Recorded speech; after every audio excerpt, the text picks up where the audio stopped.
paid for entirely with a 15% minimum tax on corporations, taxing of stock buybacks, and investing in the IRS to go after large corporations and wealthy individuals who cheat on their taxes. As President Biden promised, it will not raise taxes on any family making less than $400,000 a year. We are at the Progressive Caucus heartbroken to see investments in care, in housing, immigration, workforce, and more left on the cutting room floor.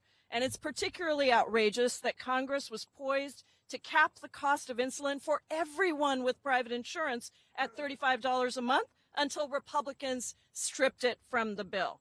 And we expect this bill to pass without a single Republican vote, even though the legislation is supported by nearly 3 out of 4 Americans across the political spectrum. I am so proud of the role that the Progressive Caucus played in this fight. From the beginning, progressives have fought tooth and nail to advance the full scope of the president's economic agenda. And let's be clear, we are here because progressives held the line to turn that agenda into a House-passed piece of legislation. The Inflation Reduction Act that we passed today draws on the provisions from the Build Back Better Act, and together with movement activists and volunteers from across the country, we insisted that this Democratic majority deliver. Young people and climate activists made congressional climate action mandatory. Patients, people with disabilities, and allied advocates gave Democrats the power to finally take on Big Pharma and the wealthiest corporations. We have won the argument for the president's full economic agenda that we passed in the Build Back Better bill, with 99% of congressional Democrats and the American people supporting it.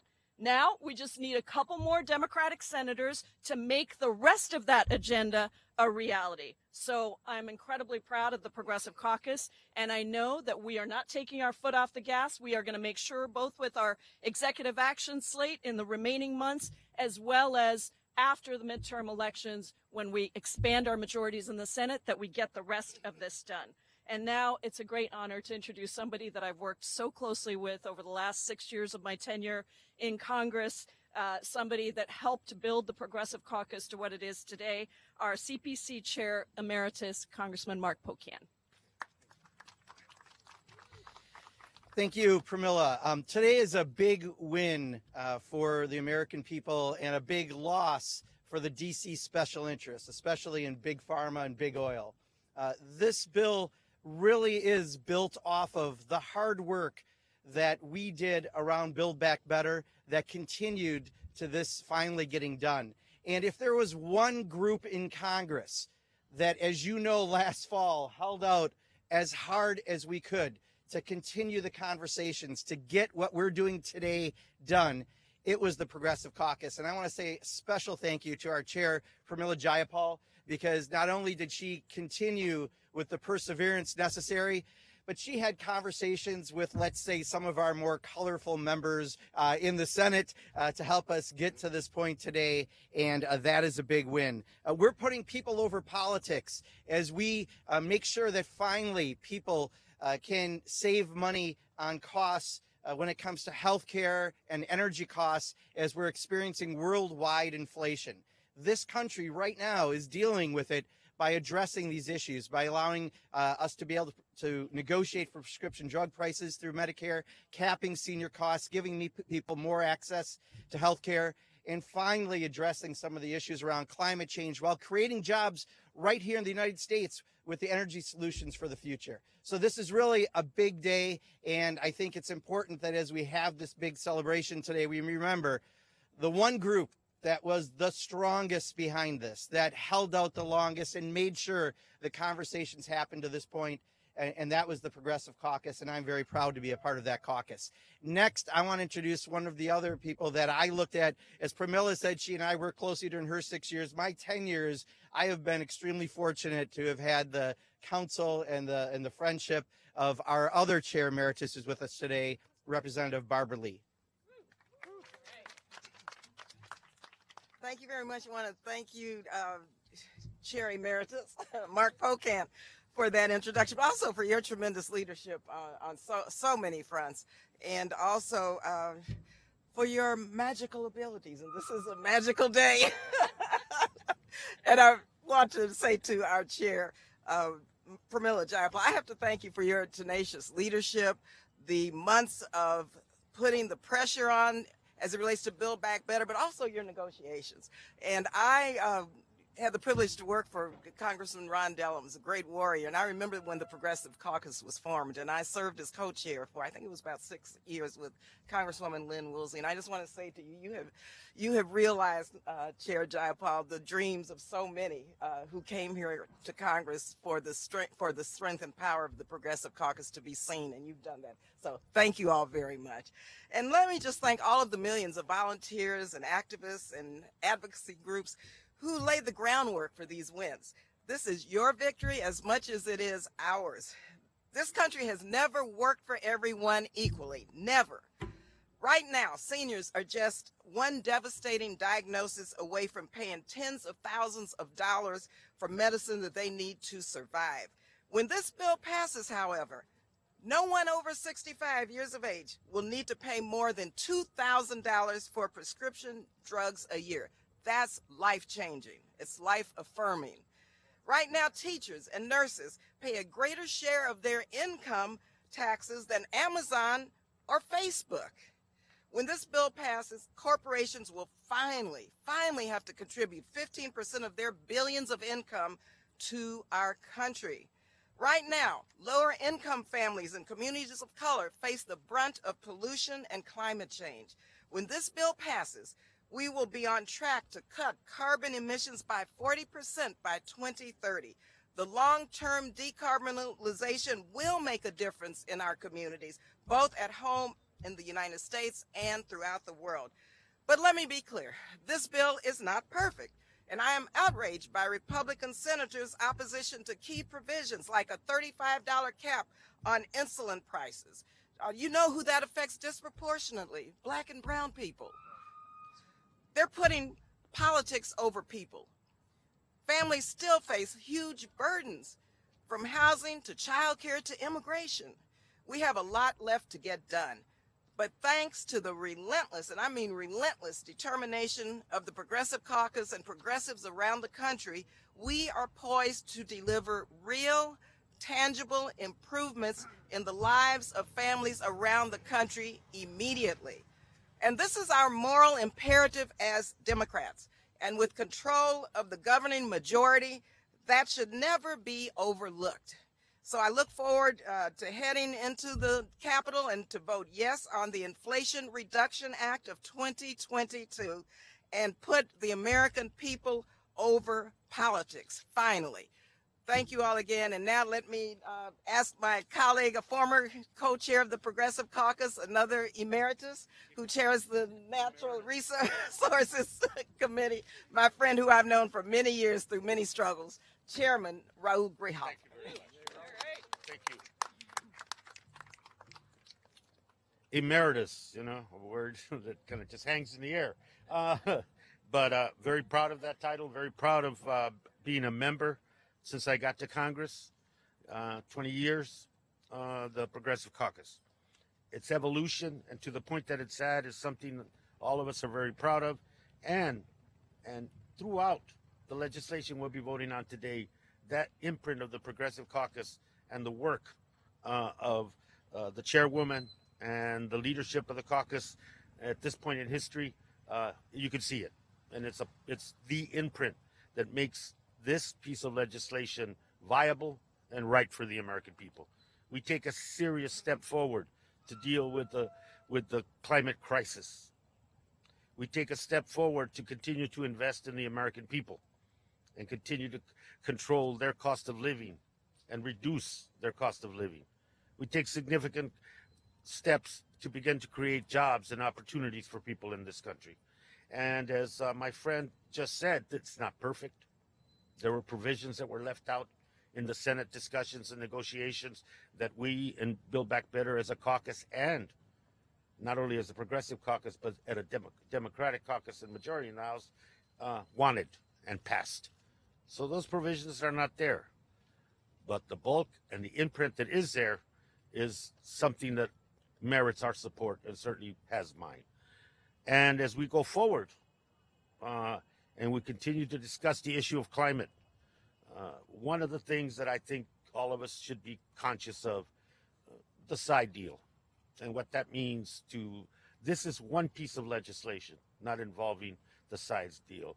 I think that needs to be studied and dissected in terms of what it means to the environment, and we're not creating, with this bold step forward on climate, contradictory steps that are going to weaken that step forward on climate.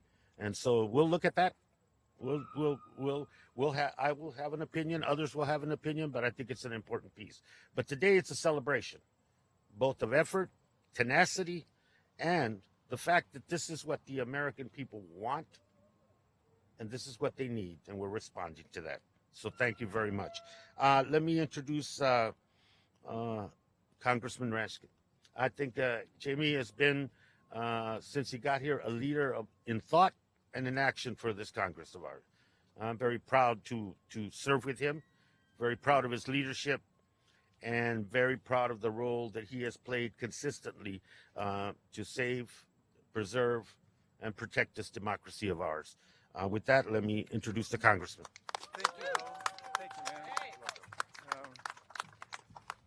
Hello, good morning, everybody. The heart of the word progressive is progress, and today the Progressive Caucus brings a lot of progress to America.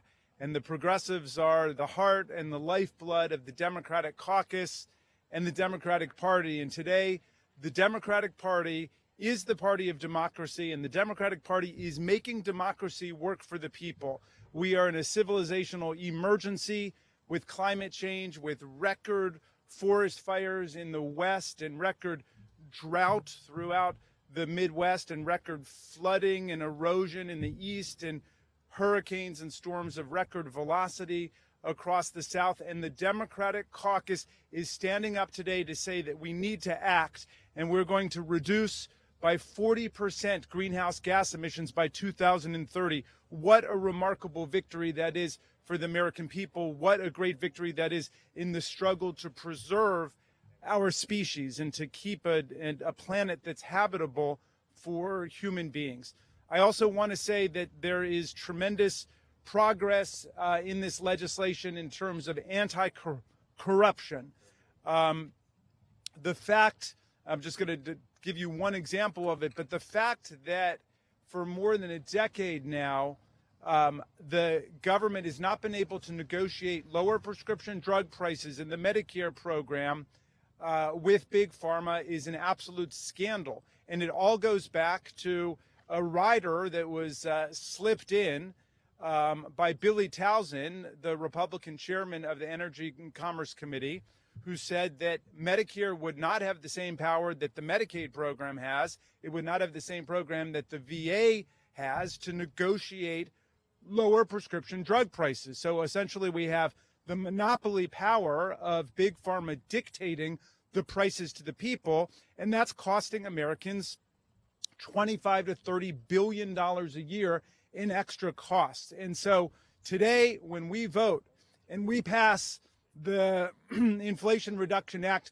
we're getting rid of that bit of special interest legislative corruption that was put in long ago, and we're going to allow for the first time the Medicare program to be negotiating free market style with Big Pharma for lower drug prices for the people of America. And I'm very proud that that is part of this, just as we're limiting the amount of out-of-pocket costs that any individual American on Medicare will have to pay to $2,000 a year. We are limiting the costs of insulin, which will be an absolute lifesaver for millions of people in the country who are struggling with the exorbitant costs of insulin in order to address their diabetes.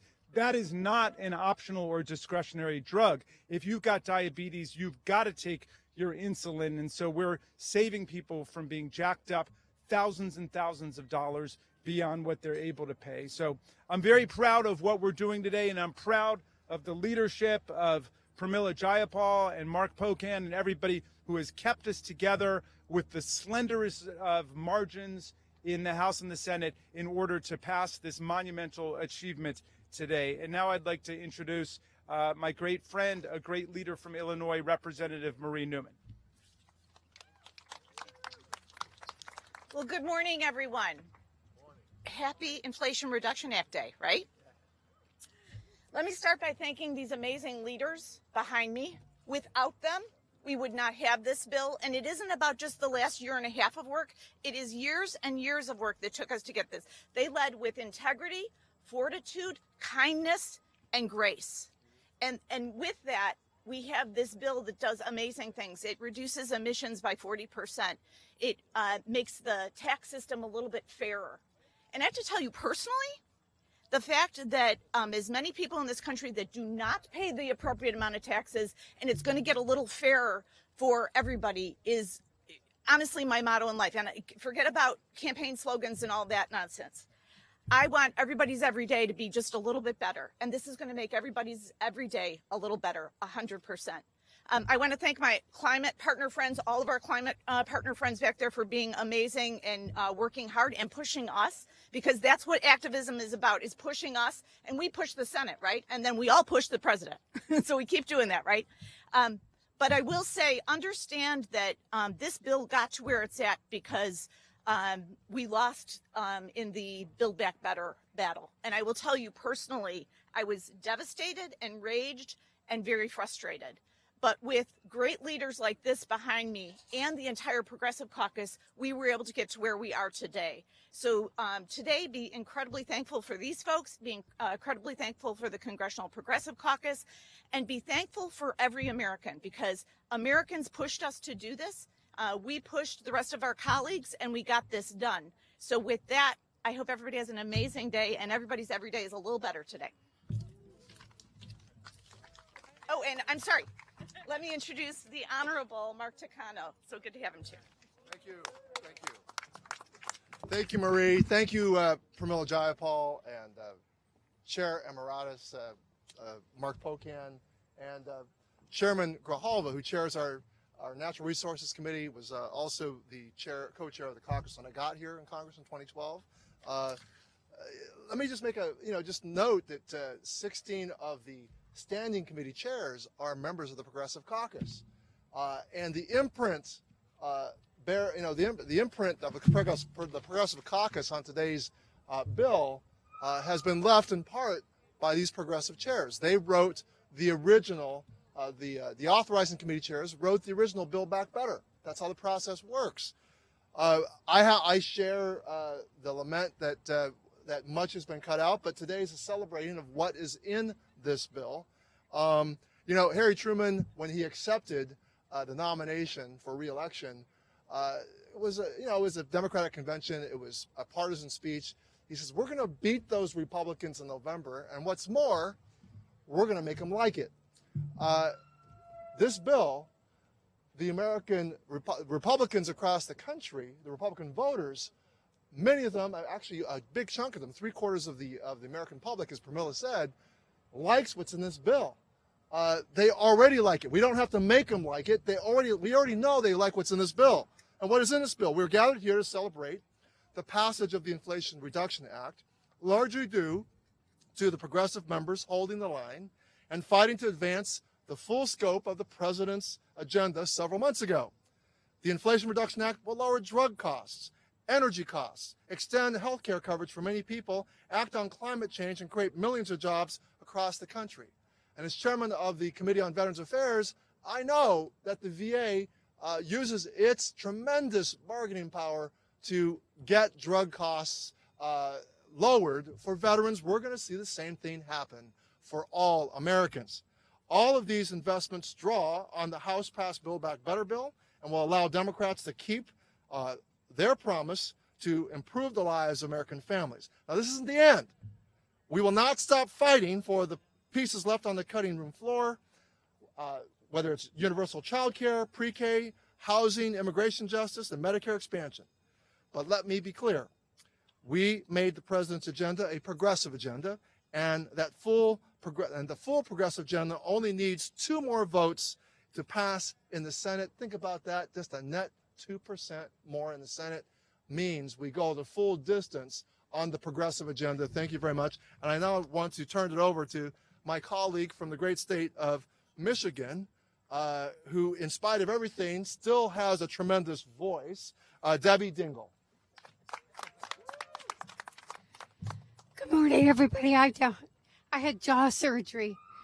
He told me not to talk. Can you see Debbie Dingell not talking? Doesn't work. I am a hockey player. First of all, I want to thank all of my colleagues behind me who are the best friends anybody could ever have and who never stop fighting for the American people, working men and women across the country. And having said that, they've talked about the health care provisions of this. I will never stop fighting until we get every American health care. When you're sick, you deserve to go to the doctor when you need to go to the doctor and be able to get the medicine and the treatment you need. We're not going to stop fighting until we get that, but we take another step today. But what I really want to talk about is I'm a car girl. You all know that. I'm a car girl. And I worked hard on these provisions. A lot of people tried to kill this bill in the last couple of weeks. The transportation sector is responsible for more than 30% of the carbon emissions in this country. And people are always trying to pit us against each other and make a fight. Well, my friend Gene Karpinski is here and a lot of other environmentalists. And a year ago, we stood at the White House after 9 months of discussion and agreed with the workers, the auto companies, the car companies, the truck companies, and the environmentalists, and set a goal for 50% sale of zero-emission vehicles by the year 2030. Now we got to make sure that we're supporting what's going to happen. And this bill does it. It's a transformational piece of legislation. It's a tremendous step in the fight. It represents the single largest investment in clean energy, environmental justice, and climate action in the history of this country. Yeah. It is. Yes. I'm really proud of the work I did on it. The auto industry has demonstrated it's ready for America to be the global EV leader. And we're not going to secede our leadership to any other country. We will lead in innovation and technology. From domestic supply chains to manufacturing to consumer incentives, the policies in this bill pave the way for the shift to electrification on all fronts.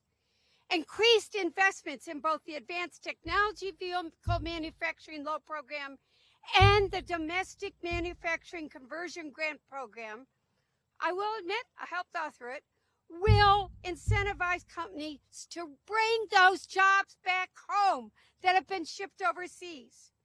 And there are a series of tax credits, including a clean vehicle credit, that was previously called the owned vehicle credit, or the previously owned vehicle credit, and an extension of the federal income tax credit on alternative fuel vehicle refueling property. This is going to bring down the cost of electric vehicles. Right now, too many electric vehicles are a luxury car. We can't have that happen. Now, okay, the reality is, I'm with Joe Manchin. I'm not going to decrease our dependence on China any more than it is right now. We're 80% dependent on them for the minerals. Well, we're not going to do that. And so for the short term, it will strengthen the long-term trajectory of automotive industry and respective supply chains, and it's going to reduce emissions. But few companies won't be able to access that tax credit until we're mining it here or in countries that aren't China or Russia. But it paves the way for innovation and success. My chair just left, Chairman Grahova, Jared Huffman, myself, the environmentalist, Gene's over here. We convened a table last year. We're convening another table. I'm bringing everybody together. And how are we going to get that mineral supply here? We know we got to do it. And one of the things I am worried about is that these EVs are not luxury cars that working men and women cannot afford. That's our next job, to make sure that that doesn't happen.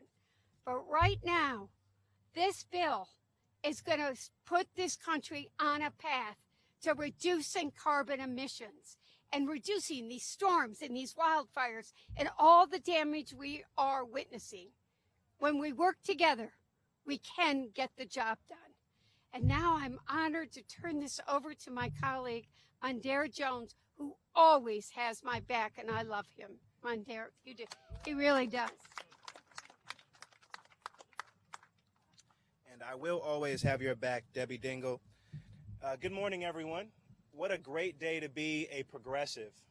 Thank you all for being here, and thanks especially to my colleagues in the most effective caucus within the House Democratic Caucus, the Congressional Progressive Caucus.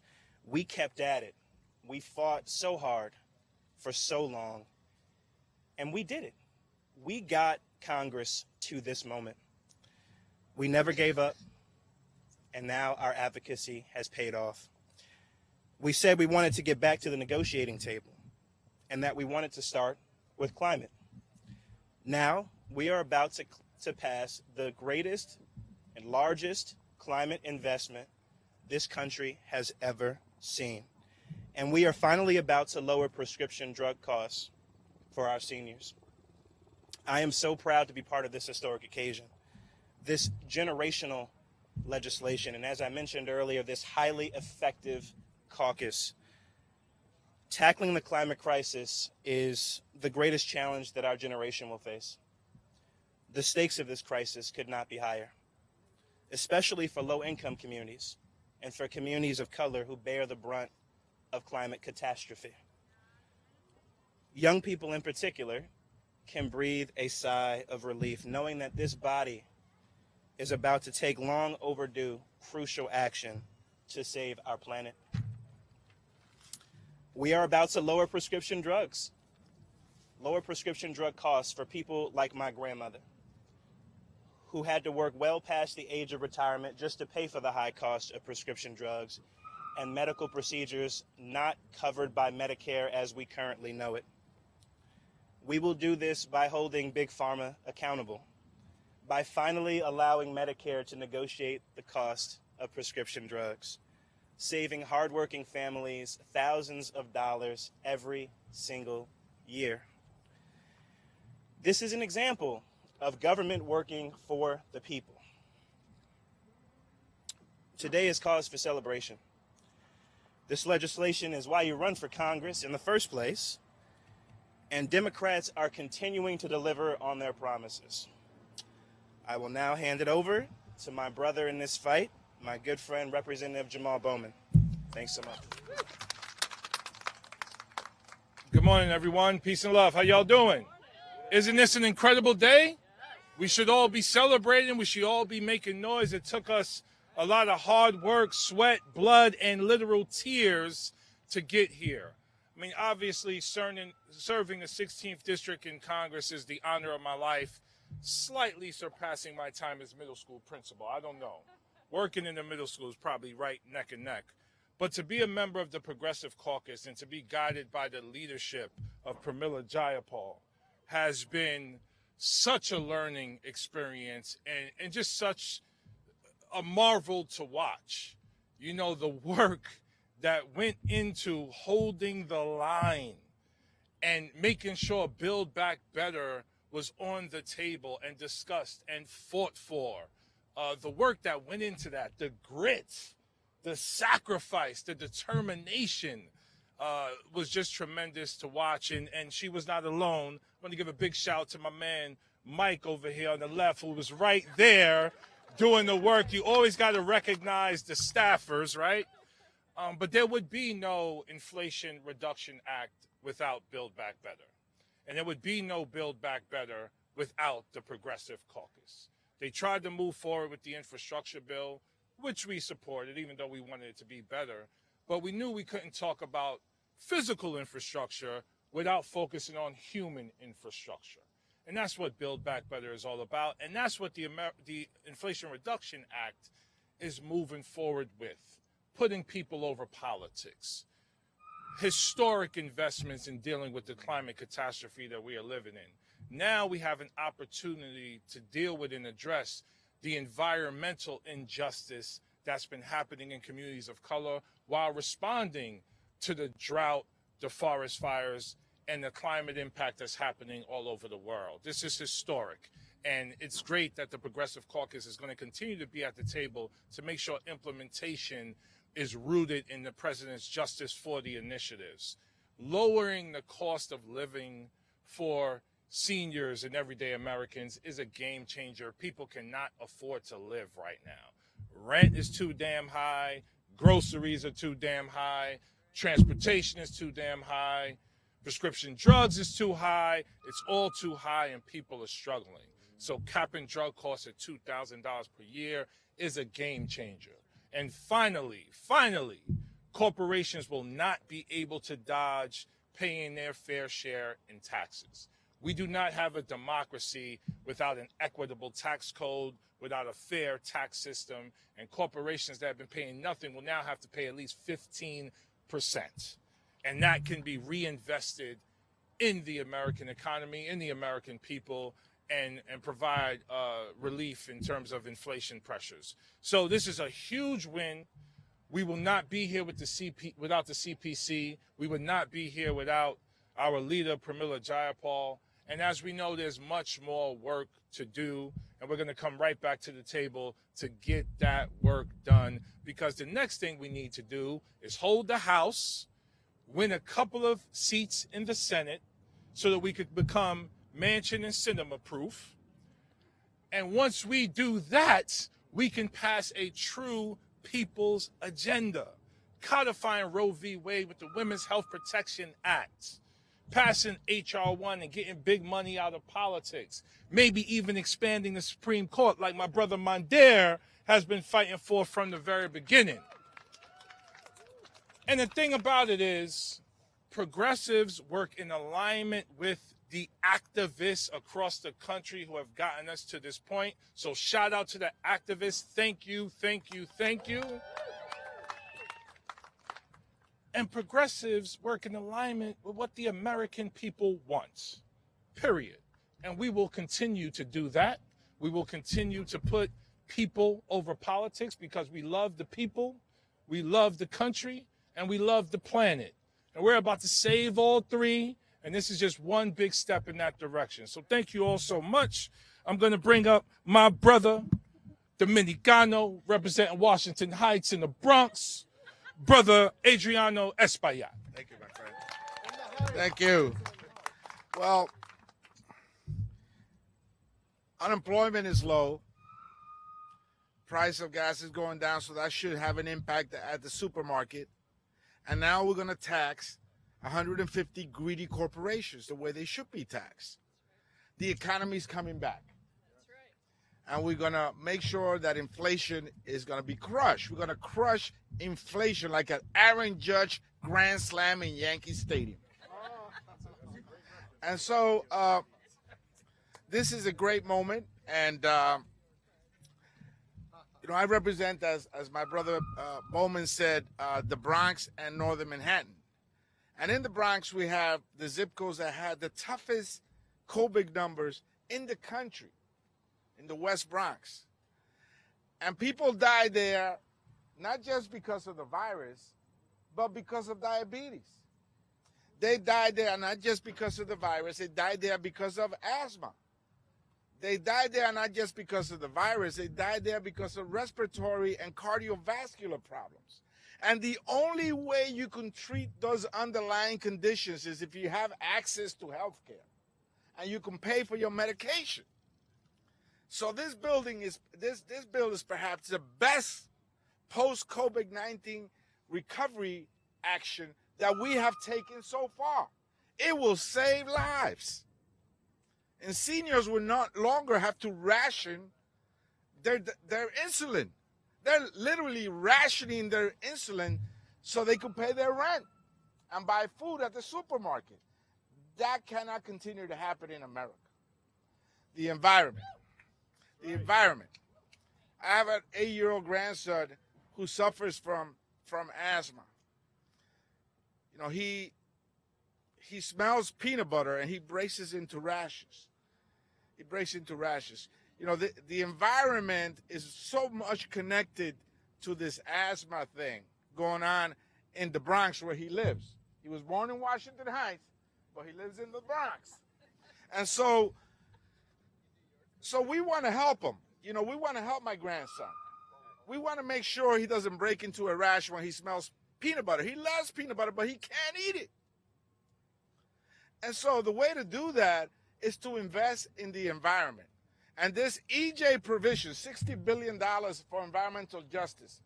I was at a street on 238th Street the other morning, no trees, and the melting asphalt brought the temperature maybe to 125 degrees. And so we need to plant trees. They help us breathe. It's simple. This is not complicated stuff. This is very simple stuff. We make it complicated when we don't act. And we're acting today. And this is a progressive victory because it's an American victory. And American values and progressive values are one of a kind. They're not different. I don't know any American that wants to ration their insulin or have to pay exuberant amount of monies in co-payments or have to pay the prices for prescription drugs that the pharmaceutical companies tell them to do. So this is truly a progressive victory and an American victory. And I thank the Congressional Progressive Caucus for their leadership. Often is referred to also as the conscious. It's not just the conscious. The conscious is like an esoteric world. It's the backbone of Congress. It's the backbone of Congress. And so I thank them for their work. Pramila has done an excellent job leading the caucus, and just keep the faith. Thank you. Thank you. All right, everybody. Huge shout out to all our activists who are here. Lift up your signs, moms, all the folks that are out there, been fighting with us. We probably have time for 2 questions, and then we're going to lose the triangle. So if anyone has, yes. Speaker Pelosi punted the police funding bill to a later date over Democratic disagreements. What is your response to critics who say this should also have been a high priority for passage as the IRA? Today we are celebrating action on climate. We are celebrating action on prescription drugs. We are celebrating action on corporations finally paying their fair share. One more question. Yes. Yes, go ahead. Hi. So you mentioned today it's a celebration, but it didn't come without concessions. Several of you mentioned the cutting room floor. Of the provisions that are on the cutting room floor, what are your first priorities specifically? Really, everything that's left is our priority because the care economy, and there were several pieces of the care economy, are absolutely essential. We got to get women back into the workforce. We got to take care of families. When I'm out, I'm hearing about 2 things that people are talking about: the rising cost that is preventing them from, really realizing opportunity. One is childcare, and the other is housing. We got to invest in housing. We got to take care of our seniors and our kids. And we need to make sure there are a number of other provisions around workforce, around immigration. We think we crafted the best bill in the world with Build Back Better. And actually, so do the American people on every one of those provisions. So as soon as we get a couple more Democrats, we've made the case for the rest of the bill. I hope we don't have to give up any of it because it is really important that we get all of it done. 2 more. Thanks, everybody. Take care. Great.